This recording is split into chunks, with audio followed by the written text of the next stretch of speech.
ಬೆಳಗಾವಿ ಜಿಲ್ಲಾ ಕಾಗವಾಡದಾಗ ಯಾವಾಗ ಕರ್ನಾಟಕ ರಾಜ್ಯದಾಗ ದೆಹಲಿ ಮುಖ್ಯಮಂತ್ರಿ ಅರವಿಂದ್ ಕೇಜ್ರಿವಾಲ್ ಯಾವಾಗ ಕಾಲ ಇಟ್ಟವಾದ ಇನ್ನು ಚಟುವಟಿಕೆಗಳು ಪಕ್ಷದ್ದು ಭಾಳ ಜೋರು ನಡೆದವ್ರಿ.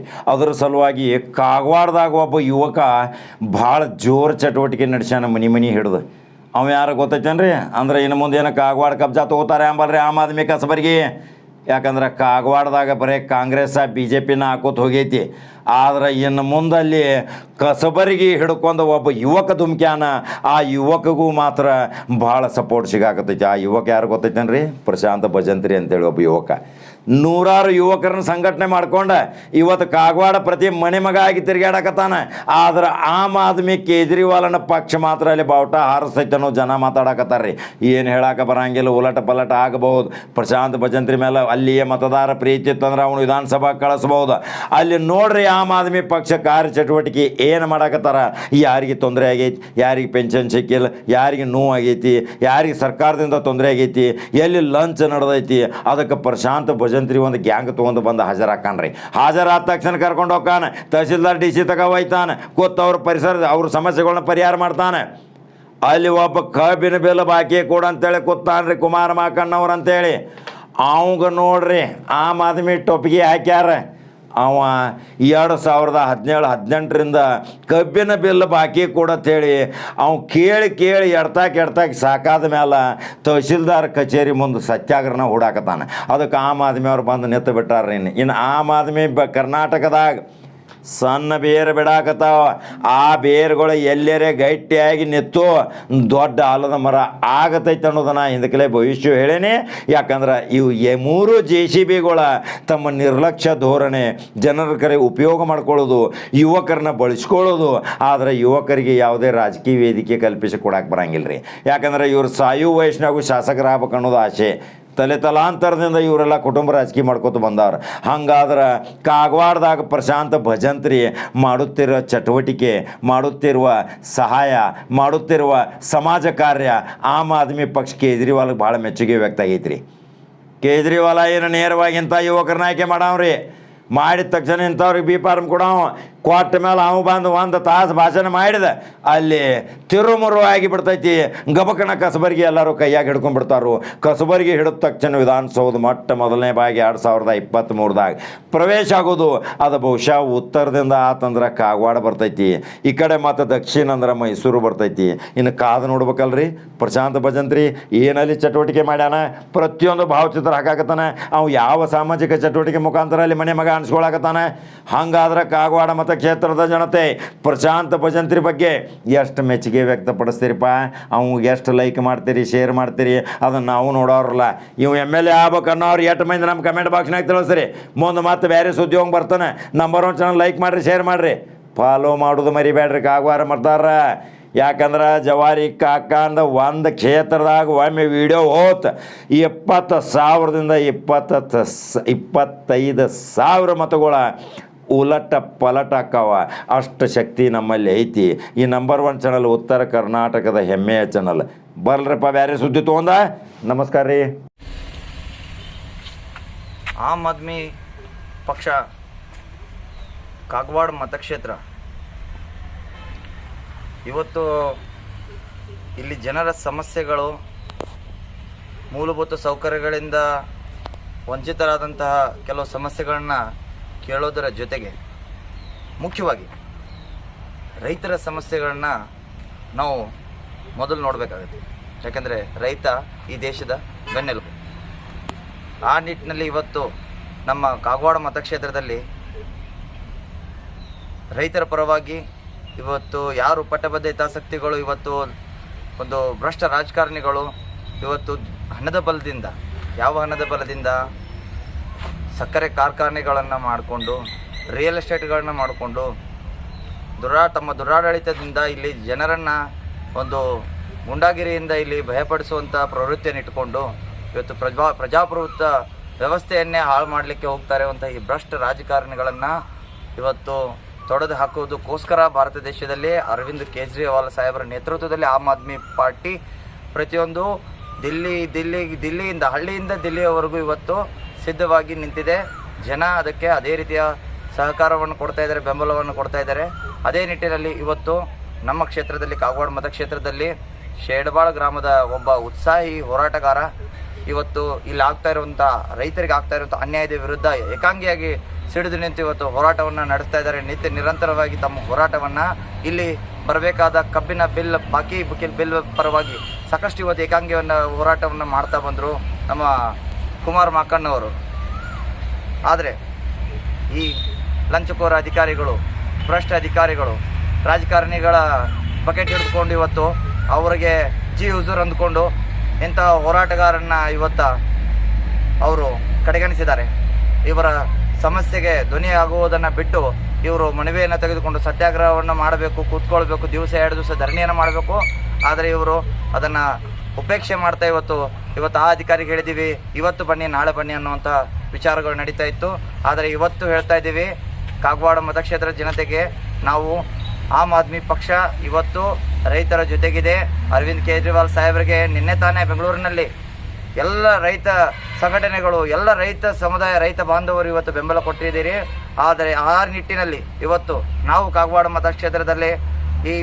ಮತಕ್ಷೇತ್ರದಲ್ಲಿ ನಮ್ಮ ಕುಮಾರ್ ಮಾಕಣ್ಣವರವರ ಈ ಹೋರಾಟಕ್ಕೆ ಆಮ್ ಆದ್ಮಿ ಪಕ್ಷ ನಿರಂತರವಾಗಿ ಬೆಂಬಲವನ್ನು ಸೂಚಿಸುವುದರ ಜೊತೆಗೆ ಈ ಹೋರಾಟಕ್ಕೆ ಒಂದು ಮುನ್ನಡೆಯನ್ನು ತೆಗೆದುಕೊಂಡು ರೈತರಿಗೆ ಸಿಗಬೇಕಾದ ನ್ಯಾಯವನ್ನು ಕೊಡಿಸಲಿಕ್ಕೆ ನಾವೆಲ್ಲ ಕಟಿಬದ್ಧರಾಗಿ ಹೋರಾಡೋದರ ಜೊತೆಗೆ ಬರುವಂತಹ ಚುನಾವಣೆಯಲ್ಲಿ ಅತಿ ಜನಸಾಮಾನ್ಯರು ಕೂಡ ಇವತ್ತು ಪ್ರಾಮಾಣಿಕವಾಗಿ ಯಾವುದೇ ಹಣಬಲ, ಜಾತಿ ಬಲ, ತೋಳ್ಬಲವಿಲ್ಲದೆ ಇವತ್ತು ರಾಜಕಾರಣ ಮಾಡಬಹುದು ಅಂಥೇಳಿ ಈ ಒಂದು ಇತಿಹಾಸವನ್ನು ಸೃಷ್ಟಿ ಮಾಡಿ ಇವತ್ತು ದಿಲ್ಲಿ ಪಂಜಾಬ್ ಚುನಾವಣೆಯಲ್ಲಿ ತೋರಿಸುವಂಥ ಅರವಿಂದ್ ಕೇಜ್ರಿವಾಲ್ ಸಾಹೇಬರ ನೇತೃತ್ವ ಮಾರ್ಗದರ್ಶನದಲ್ಲಿ ಇವತ್ತು ಆ ಒಂದು ಇತಿಹಾಸವನ್ನು ಕಾಗವಾಡ ಮತಕ್ಷೇತ್ರದಲ್ಲಿ ನಾವು ತೋರಿಸ್ತೀವಿ ಅನ್ನುವಂಥದ್ದು ಕುಮಾರ್ ಮಾಕಣ್ಣವರವ್ರ ಜೊತೆಗೆ ಇವತ್ತು ನಾವಿದ್ದೀವಿ.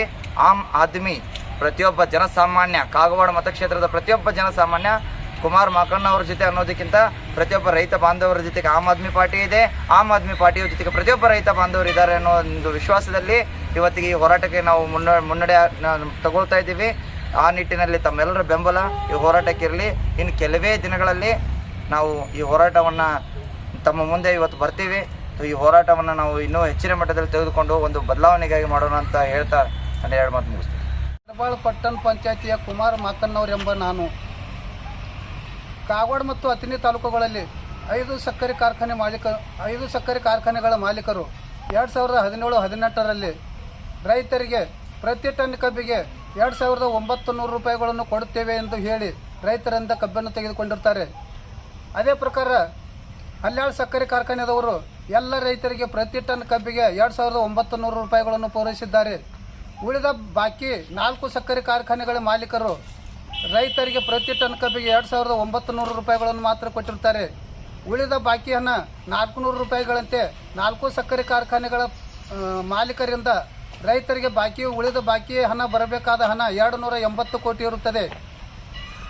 ಬಾಕಿ ಉಳಿದ ಬಿಲ್ಲಿಗಾಗಿ ನಾನು ಅಥಣಿ ತಹಸೀಲ್ದಾರ್ ಕಚೇರಿ ಮುಂದೆ ಹಿಂದೊಮ್ಮೆ 6/11/2018ರಂದು 7 ದಿನಗಳಿಗೆ ಉಪವಾಸ ಸತ್ಯಾಗ್ರಹ ಮಾಡಿದ್ದೆ.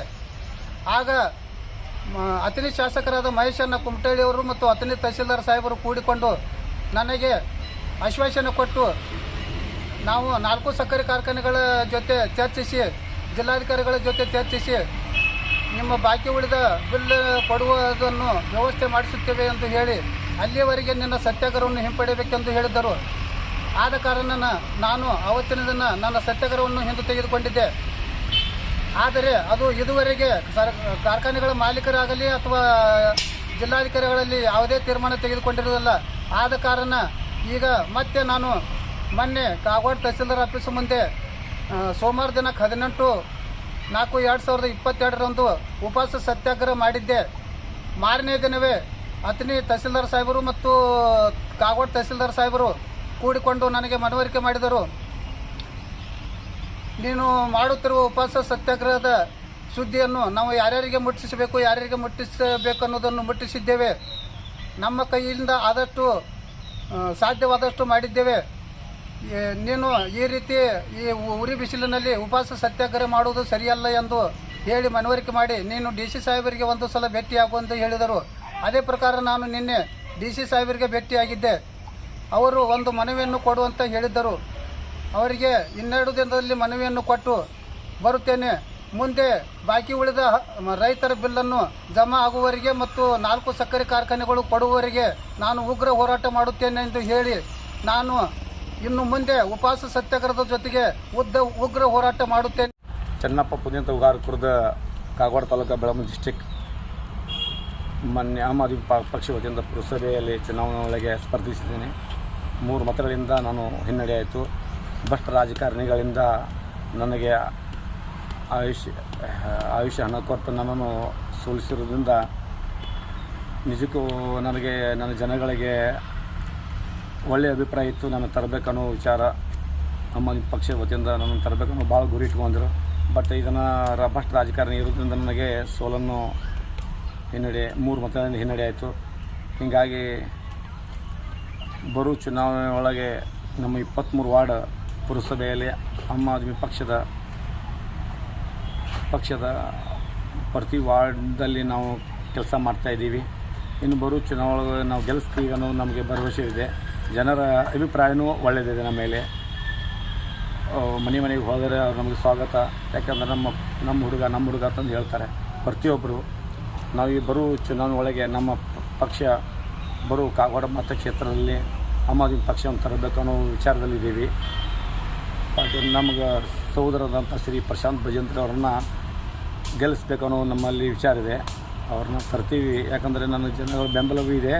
ಬಟ್ ನಮ್ಮ ಜಾಡು ಆಮ್ ಆದ್ಮಿ ಪಕ್ಷದಲ್ಲಿ ಏನಾದರೂ ಬದಲಾವಣೆ ತರಬೇಕು ಅನ್ನೋ ವಿಚಾರ ಜನರಲ್ಲಿ ಇದೆ. ಈ ಭ್ರಷ್ಟ ರಾಜಕಾರಣ ಇರೋದ್ರಿಂದ ಜನಗಳಿಗೆ ಗೊತ್ತಾಗಿದೆ ಮತಗಳು ಯಾವ ರೀತಿ ವಂಚನೆ ಮಾಡ್ತಾರೆ. ಜನಗಳಿಂದ ಹಣ, ಆಮಿಷ, ದುಡ್ಡು, ಸರಾಯಿ ಇವೆಲ್ಲ ಭ್ರಷ್ಟ ರಾಜಕಾರಣ ಕೊಟ್ಟು ನಮ್ಮ ಜನಗಳನ್ನ ಓಟ್ ಹೆಂಗೆ ತೊಂದು ನಾಳೆ ಅವ್ರ ಮನೆ ಬಾಗಿಲಿಗೆ ಯಾವುದೂ ಕೆಲಸ ಕೇಳ್ಕೋದ್ರೆ ಯಾವುದೂ ಕೆಲಸ ಮಾಡಲ್ಲ ಅವರು. ಹೀಗಾಗಿ ನಮ್ಮ ಆಮ್ ಆದ್ಮಿ ಪಕ್ಷವು ಒಳ್ಳೆಯ ಪಕ್ಷ. ಬಡವ್ರನ್ನ ಮೇಲೆ ತೊಗೊಂಬಂದು ಶಿಕ್ಷಣ ಆಗಲಿ, ಇನ್ನು ಉಳಿದ ಶಿಕ್ಷಣ, ಇನ್ನು ಉಳಿದ ಇದು ಗರ್ಪಟ್ಟಿ, ಕರೆಂಟ್ ಬಿಲ್ಲು ಫ್ರೀ ಮಾಡುವಂಥ ಪಾರ್ಟಿ ಅಂದರೆ ಆಮ್ ಆದ್ಮಿ ಪಾರ್ಟಿ. ಹೀಗಾಗಿ ನಮ್ಮ ಸಾಹೇಬರು ಅರವಿಂದ್ ಕೇಜ್ರಿವಾಲ್ ಸಾಹೇಬರು ಇದನ್ನು ತೋರಿಸಿದ್ದಾರೆ. ಆ ಪಕ್ಷ ನಾವು ಕಾರ್ಯಕರ್ತರಾಗಿ ನಾವು ತೋರಿಸೋಣ. ಈ ಕಾಗವಾಡ ಮತಕ್ಷೇತ್ರದಲ್ಲಿ ಏನಾದರೂ ಒಂದು ಬದಲಾವಣೆ ಮಾಡೋಣ ಅನ್ನೋದು ನಮ್ಮಲ್ಲಿ ಛಲ ಇದೆ. ಅದನ್ನು ಮಾಡ್ತೀವಿ. ನನ್ನ ಸಹೋದರಂಥ ಪ್ರಶಾಂತ್ ಭಜಂತ್ರಿ ಅವರನ್ನು ಈ ಸಲ ಗೆಲ್ಲಿಸ್ಬೇಕು ಅನ್ನೋದು ನಾವೆಲ್ಲರೂ ಗೆಲ್ಲಿಸ್ಬೇಕು. ನಮ್ಮ ಎಲ್ಲರ ಬೆಂಬಲ, ನಮ್ಮ ಜನಗಳ ಈ ಕಾಗವಾಡ ಮತಕ್ಷೇತ್ರ ಜನರ ಸಾಮಾನ್ಯರ ಬೆಂಬಲ ಇರಬೇಕು. ಯಾಕಂದರೆ ಅವರಂಥ ಒಳ್ಳೆಯವರಿದ್ದಾರೆ. ಅವರಿಗೆ ಸಪೋರ್ಟ್ ಸಹಕಾರ ಕೊಟ್ಟು ಈ ಆಮ್ ಆದ್ಮಿ ಪಾರ್ಟಿ ವತಿಯಿಂದ ಸ್ಪರ್ಧಿಸ್ತಿದ್ದಾರೆ. ಅವ್ರನ್ನ ಗೆಲ್ಲಿಸೋಣ. ಎಲ್ಲರೂ ಗೆಲ್ಲಿಸಿ ಅವ್ರು ತರೋಣ.